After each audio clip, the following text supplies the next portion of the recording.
سيف الدين الجزيري، الف شكر على الفتره السعيده اللي قضيناها سوا. بجد انت بني ادم محترم وجميل وكيوت وكل حاجه حلوه. يلا على تونس، نشوفوا له عقد محترم، اعاره محترمه. لو مش عارفين نبيع، بس يا ريت نبيع على تونس. النجم الكبير مصطفى شلبي، مبروك الكاس يا كابتن مصطفى، مبروك يا كابتن مصطفى شلبي على الكاس. واعتقد لو ما خانتنيش الذاكره فدي البطوله رقم 3 ليك مع الزمالك او 4 ليك مع الزمالك، اعتقد 3. حلو ده، انت خدت 3 بطولات مع الزمالك، اسمك اتسجل في التاريخ. مع السلامه بقى. ما ينفعش يا جماعه، والله ما ينفع. في الاول كنا بنطلع نتكلم بالراحه وبنقعد نقول مثلا لسه الدوري شغال وفي ماتش الكاس خلص، خلاص خلص الكاس، خدنا الكاس، حلو، مبروك مبروك مبروك، الزمالك بطل كاس مصر. تعالوا لي بقى شويه اللعيبه اللي عندي دول اللي انا كل اللي بقول اساميهم الناس دي، يلا يا باشا ابدا بقى اشتغل لي مدير التعاقدات والتخطيط، اعاره وبيع بقى، وفر مرتبات بقى، وفر مرتبات بقى.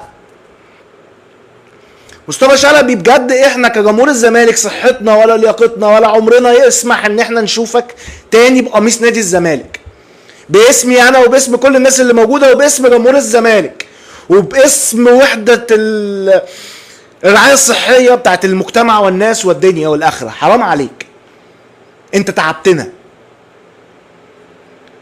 انت تعبتنا. هنتكلم في الصفقات اللي احنا محتاجينها يا محمد، وهنتكلم في كل حاجه، وهنفتح فكره الكومنتات ان احنا لو حد عايز يسال على حاجه ونجاوب عليها، وهنطلع جيست برضو ناس هنتكلم معاهم على وجهه نظرهم بكره الزمالك المفروض ايه اللي يحصل، وهنتكلم في كل حاجه بس ستيب باي ستيب، يعني خطوه بخطوه. شلبي والجزيري وشيكابالا خلاص يعتبر اعتزل، وعبد الشافي يعتبر اعتزل، تمام. ايشو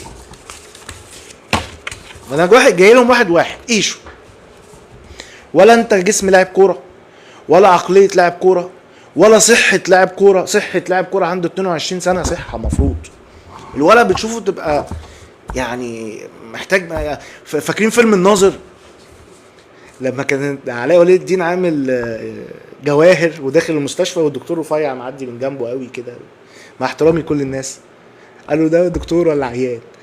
احمد ايشو انت اهملت في حق نفسك، انت اهملت في حق مستقبلك ككوره. مفيش ناشئ بالصحه دي وبالعافيه دي في التصويب وبالضعف البدني وبضعف الذهني والكسل وكل الحاجات اللي ممكن تقولها وما تقولهاش.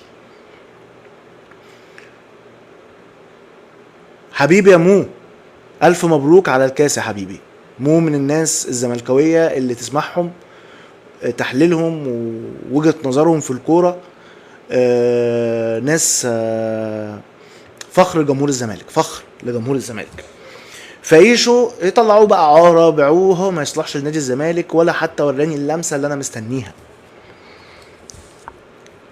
وسع بقى للنجم اللي جاي، النجم الكبير العالمي صاحب القصة الذهبية والحراق واحسن 6 في مصر واحسن 8 في 9 زي ما انا قلت قبل كده، كابتن دونجا. احنا ما بنلعبش كوره يا جدع وانت موجود في الملعب. طول ما انت موجود في الملعب احنا ما بنلعبش كوره.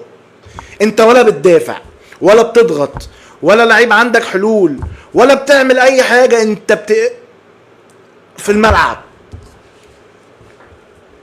في الملعب بجد انت بتعمل ده اللي انا قلته بس مش قادر اطلعه يعني،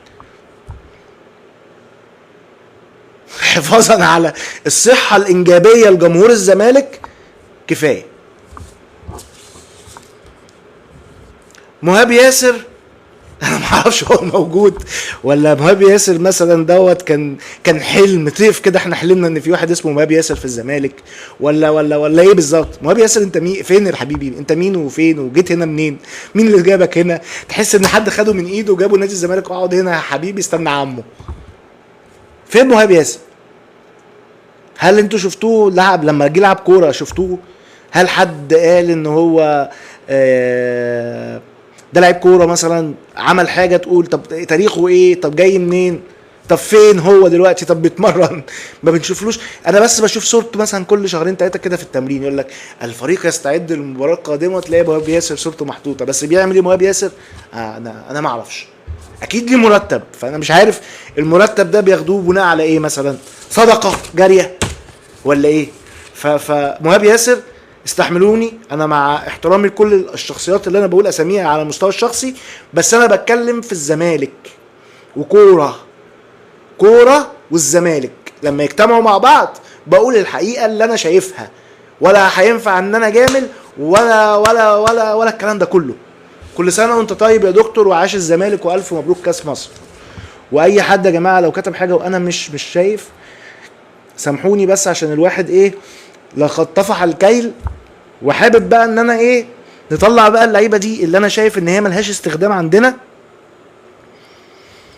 ونوفر مرتباتهم ونبدا نشتغل صح. فمهاب ياسر مع السلامه. محمد عاطف ولا احمد عاطف اسمه، محمد عاطف اللي جبناه من طنطا، قال لك ده النجم اللي جاي. نزل بتاع 6 ماتشات ولا 7 ماتشات، يقول لك ما خدش الفرصه. طب انا شايف ان محمد عاطف عنده كوره حلو، ده بقى يعمل ايه؟ اعاره،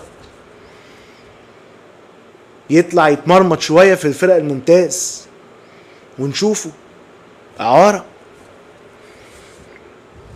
الناس اللي هتزعل مني في الاسم اللي انا هقوله دلوقتي، لو في حد هيزعل يعني، مصطفى الزناري. مصطفى الزناري لعيب راجل، لعيب بيقاتل، روحه كويسه، بس هل كرة الزمالك؟ هل هو ينفع تعتمد عليه مثلا لو السيرد باك بتاعك اتصاب تعتمد عليه كسيرد باك اللي هو مركزه الاساسي؟ طب هل ينفع تعتمد عليه باك رايت؟ هو بيلعب اوت حلو، بس دفاع رجوله مش عارف. بس انت لو بتلعب مثلا اي فريق من فرق نص جدول وعايز تعمل ماتش هجومي وفرقه نازله تدافع قدامك، مصطفى الزناري هتستفيد بيه في الباك رايت بايه؟ هتستفيد بيه ايه في سيرد باك لو بتلعب قدام الاهلي ولا بيراميدز؟ سيرد باك تلعبه مدافع اساسي، هل ينفع؟ لا، يبقى مع السلامه. صلاح الدين مصدق، النجم المغربي اللي جبناه واداؤه بصراحه في اول ماتشات ادانا العشم ان احنا جبنا صفقه ممتازه، وفعلا هو كان لعيب يقول ان انا جايب صفقه ممتازه، بس عنده عيوب، وعنده عيوب كارثيه بالنسبه للمدافع. نتكلم صح، نتكلم صح ولا نقعد نطبطب؟ لا، نتكلم صح واجرنا على الله. ويمكن الكلمه اللي الواحد بيقولها لو اراجع الفيديوهات واقعد اقول يا جماعه شفت انا قلت وشفت انا قلت وشفت انا قلت، والله مش عشان انا، بس احنا عشان بنتكلم كوره وبنتكلم بدون ما ان احنا نحط جوانا اعتبارات فلان يزعل وفلان ما يزعلش. احنا بنتكلم في المصلحه، والله احنا بنتكلم في المصلحه.